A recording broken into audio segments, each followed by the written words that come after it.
Hello అండి. Welcome to Prajna's kitchen. Morning బ్రేక్‌ఫాస్ట్‌గా ఇడ్లీ, దోసలు తిని బోర్ కొట్టేస్తే గనక ఖచ్చితంగా ఈ పెసర పునుగుల్ని ట్రై చేయండి.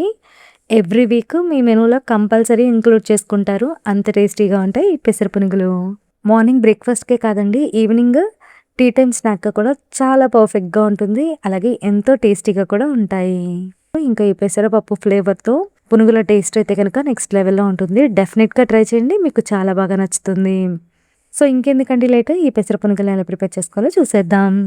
ముందుగా ఒక గిన్నె తీసుకొని ఒక గ్లాస్ నిండా పెసరపప్పును వేసుకోవాలండి. ఈ పెసరపప్పు ఎగ్జాక్ట్‌గా 250 గ్రామ్స్ ఉంటాయి.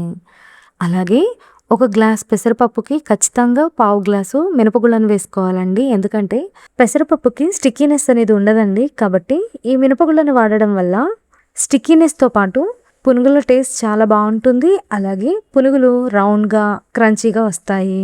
ఇప్పుడు ఈ పెసరపప్పు మునిగేంత వరకు వాటర్‌ని వేసుకొని 2, 3 సార్లు చేత్తో శుభ్రంగా కడిగి వాటర్ అంతా కూడా వంపుకొని మంచినీళ్ళని వేసుకొని కనీసం 3 గంటల పాటు నానబెట్టుకోవాలి. పప్పు చక్కగా నానిపోయింది కాబట్టి పప్పులోని వాటర్ అంతా కూడా ప్లేట్‌తో కంప్లీట్‌గా వంపేసుకోవాలండి. పిండి పల్చగా అయితే పునుగులు ఆయిల్ అనేది చాలా ఎక్కువగా పీలుస్తుంది. కాబట్టి వాటర్ ఏం లేకుండా పప్పు మొత్తాన్ని కూడా ఈ విధంగా గ్రైండర్‌లోకి వేసుకోవాలి. మిక్సీలో వేసుకున్న పిండి కంటే కూడా గ్రైండర్‌లో వేసుకున్న పునుగులు చాలా ఫ్లఫీగా, అలాగే పైన చాలా క్రంచీగా, ఎంతో టేస్టీగా ఉంటాయి. అలాగే పిండి టెక్స్చర్‌ని బట్టి మీరు వాటర్ అనేది యాడ్ చేసుకోవాలండి. పిండి బాగా గట్టిగా ఉంది కాబట్టి నేను ఇక్కడ ఒక చిన్న టీ గ్లాస్ అంత వాటర్‌ని వేసుకున్నాను. అలాగే రుచికి సరిపడినంత ఉప్పు కూడా వేసుకొని పిండిని గారె కంటే కూడా కొంచెం లూజ్ టెక్స్చర్‌లోకి వేసుకోవాలి. అంటే పిండి టెక్స్చర్ అనేది గారె పిండి కంటే కూడా కొంచెం పలుచగా ఉండాలి. ఇలాగ మనం చేత్తో వదిలితే గనక పునుగు అనేది ఈజీగా జారిపోవాలి. ఈ విధంగా ఉంటే టెక్స్చరు మనకి పునుగులు అనేవి క్రంచీగా, అలాగే లోపల సాఫ్ట్‌గా వస్తాయి. ఇప్పుడు ఈ పిండిని అంతటిని కూడా ఒక బౌల్‌లోకి వేసుకొని పక్కన ఉంచుకుందాము. అలాగే స్టవ్ మీద ఒక కడాయి పెట్టుకొని డీప్ ఫ్రైకి సరిపడినంత ఆయిల్ వేసుకోవాలి.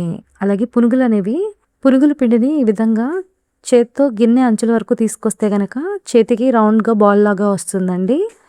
ఇప్పుడు ఈ పిండిని డైరెక్ట్‌గా ఆయిల్‌లోకి వేసుకోవాలి. అయితే ఈ పెసర పునుగులు మొత్తం కూడా మీడియం ఫ్లేమ్‌లోనే ప్రిపేర్ చేసుకోవాలి. ఎందుకంటే పెసర పునుగులు అనేవి చాలా ఫాస్ట్‌గా వేగిపోతాయండి. కాబట్టి మంటని మీడియం ఫ్లేమ్‌లోనే ఉంచుకొని 2 నిమిషాల పాటు కదిలించకుండా ఉండాలి. 2 నిమిషాల తర్వాత పునుగులు చక్కగా వేగిపోతాయండి. వీటిని రెండో వైపు కూడా తిప్పుకొని మరొక్క 2 నిమిషాలు గనక ఫ్రై చేసుకున్నారంటే ఎంతో టేస్టీగా ఉండే పునుగులు రెడీ అయిపోతాయి. ఇప్పుడు స్ట్రైనర్‌తో ఈ పునుగులన్నిటిని ఒక గిన్నెలోకి వేసుకొని పక్కన ఉంచుకుందాము.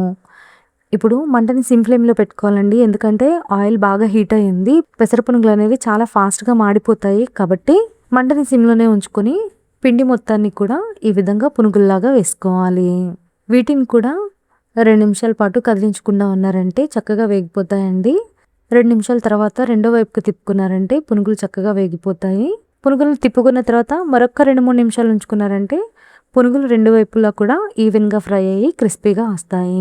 ఇప్పుడు ఈ పునుగులన్నిటిని స్ట్రైనర్‌తో తీసుకొని గిన్నెలోకి వేసుకోవాలి.